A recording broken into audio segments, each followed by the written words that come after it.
রাত ১টার সময় ফটকা ফাটতেই বুঝে গিয়েছিলাম যে আমাদের বাড়িতে কার্তিক ঠাকুর দিয়ে গেছে। আর এত জোরে জোরে গান বাজছে, আর গানগুলো এত মজার, এত হাসির, মানে কি বলবো।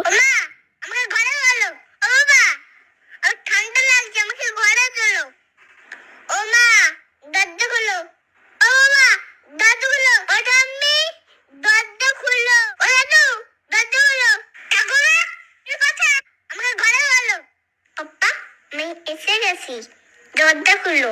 পাপা, আমার পা ব্যথা করছে, আমাকে ঘরে ছিল। মা গো, আমার খিদে পেয়েছে। দরজা খুললো। ও ঠাম্মি, ঠাম্মি, ঠান্ডা লাগছে, ঘরে চল। ভয়েসটা কি কিউট না? আরো অনেক অনেক মজার গান চালিয়েছিল। তাড়াতাড়ি ঘরে তোলো, বাইরে খুব ঠান্ডা লাগছে, খিদে পাচ্ছে, এইসব শুনে আমরা আর ফেলে না রেখে বাড়ির ভিতর তাড়াতাড়ি নিয়ে চলে এলাম। ঘুম থেকে উঠে পড়েছি, কাল রাতে তো ঠাকুর দিয়ে গেল, যে আমাদের ঠাকুর ঘরেই রাখা আছে। কার্তিক ঠাকুরের মুখটা এত সুন্দর, মানে কি বলবো, তোমরা নিজেই দেখে নাও। কাদের কাদের বাড়িতে কার্তিক ঠাকুর পড়েছে জানিও কিন্তু।